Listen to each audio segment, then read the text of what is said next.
علیکم ورحمۃ اللہ وبرکاتہ۔ آج ہم آداب زندگی اس کتاب سے 16واں باب میت کے آداب کی آغاز کرتے ہیں۔ بسم اللہ الرحمن الرحیم۔ نمبر 1، جب کسی قریب المرگ کے پاس جائے تو ذرا بلند آواز سے کلمہ لا الہ الا اللہ محمد رسول اللہ پڑھتے رہیے۔ مریض سے پڑھنے کے لیے نہ کہے۔ نبی صلی اللہ علیہ وسلم کا ارشاد ہے کہ جب مرنے والے کے پاس بیٹھو تو کلمہ کا ذکر کرتے رہو۔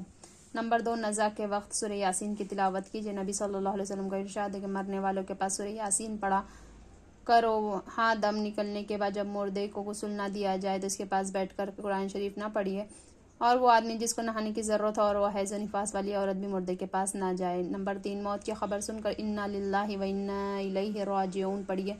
نبی صلی اللہ علیہ وسلم کا ارشاد ہے کہ جو آدمی کسی مصیبت کے موقع پر انا للہ و انا الیہ راجعون پڑھتا ہے تو اس کے لیے 3 اجر ہوتے ہیں۔ نمبر 1، اول یہ کہ اس پر خدا کی طرف سے رحمت اور سلامتی اترتی ہے۔ دوم یہ کہ اس کو حق کی تلاش اور جستجو کا اجر ملتا ہے۔ نمبر سوم یہ کہ اس کے نقصان کی تلافی کی جاتی ہے اور اس کو فوت ہونے والی چیز کا اچھا بدلہ دیا جاتا ہے۔ نمبر 4، میت کے غم میں چیخنے چلانے اور بین کرنے سے پرہیز کیجیے، البتہ غم میں آنسو نکل جائے تو فطری باتیں ہیں۔ نبی صلی اللہ علیہ وسلم کے فرزند حضرت ابراہیم رضی اللہ تعالیٰ عنہ کا انتقال ہوا تو آپ صلی اللہ علیہ وسلم کی آنکھوں سے آنسو بہہ پڑے۔ اس طرح آپ صلی اللہ علیہ وسلم کے نواسے ابن زینب رضی اللہ تعالیٰ عنہا کا انتقال ہوا تو آپ صلی اللہ علیہ وسلم کی آنکھوں سے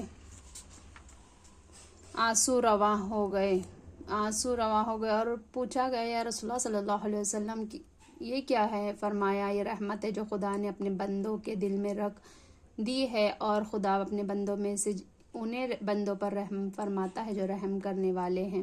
اور آپ نے یہ بھی فرمایا کہ جو منہ پر تماچے مارے، گریبان پھاڑے، جاہلیت کی طرح بین کرے، اس کا ہم میں سے کوئی تعلق نہیں۔ نمبر 5، جان نکلنے کے بعد میت کے ہاتھ پیر سیدھے کر دیجیے، آنکھیں بند کر دیجیے، ایک چوڑی سی پٹی تھوڑی کے نیچے سے نکال کر سر کے اوپر باندھ دیجیے اور پاؤں کے دونوں انگوٹھے ملا کر دھجی سے باندھ دیجیے اور چادر سے ڈھک دیجیے، اور یہ پڑھتے رہیے، بسم اللہ وعلی ملت رسول اللہ، خدا کے نام سے اور رسول اللہ صلی اللہ علیہ وسلم کی ملت پر، اور لوگوں کی وفات کی اطلاع دیجیے اور قبر میں اتارتے وقت بھی یہی دعا پڑھیے۔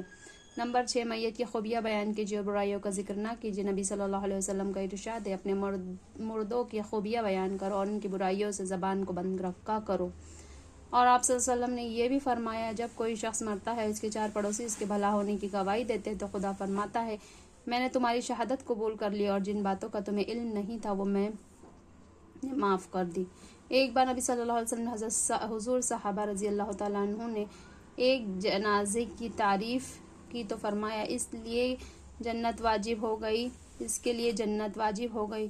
تم زمین پر خدا کے گواہ ہو، تم جس کو اچھا کہتے ہو خدا اس کو جنت میں داخل کر دیتا ہے، اور تم جس کو برا کہتے ہو خدا اس کو دوزخ میں بھیج دیتا ہے۔ آپ صلی اللہ علیہ وسلم نے یہ بھی فرمایا، جب کسی مریض کی عیادت کو جاؤ یا کسی جنازے میں شرکت کرو، زبان ہمیشہ خیر کے کلمات کرو، کیونکہ فرشتے تمہاری باتوں پر آمین کہتے جاتے ہیں۔ نمبر 7، ہمیشہ موت پر صبر و استقلال کا مظاہرہ کیجیے، کبھی زبان سے کوئی ناشکری کا کلمہ نہ نکالیے۔ نبی صلی اللہ علیہ وسلم نے کا ارشاد ہے، جب کوئی شخص اپنے بچے کے مرنے پر صبر کرتا ہے تو خدا اپنے فرشتوں سے فرماتا ہے، کیا تم نے میرے بندے کے بچے کی روح قبض کر لی؟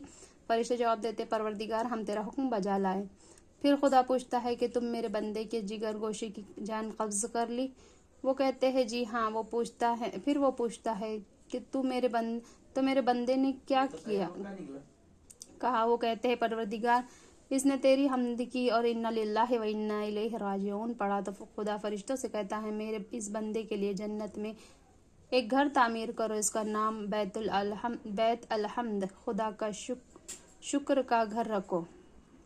نمبر 8، مردے کو نہلانے دھلانے میں دیر نہ کیجیے، غسل کے لیے پانی میں بیری کے پتے ڈال کر ہلکا گرم کر لیجیے تو اچھا ہے۔ مردے کو پاک صاف تختے پر لٹائیے، کپڑے اتار کر تہبند ڈال دیجیے، ہاتھ میں کپڑا لپیٹ کر پہلے چھوٹا بڑا استنجا کرائیے اور خیال رکھیے کہ تہبند ڈھکا رہے، پھر وضو کرائیے۔ وضو میں کلی کرنے اور ناک میں پانی ڈالنے کی ضرورت نہیں ہے۔ غسل کراتے وقت کان اور ناک میں روئی رکھ دیجیے تاکہ پانی اندر نہ جائے، پھر سر کو صابن یا کسی اور چیز سے اچھی طرح دھو کر صاف کر دیجیے، پھر بائیں کروٹ لیٹا کر دائیں جانب سے سر سے پاؤں تک ڈالیے، پھر اسی طرح بائیں طرف پانی سر سے پاؤں تک ڈالیے۔ اب بھیگا ہوا تہبند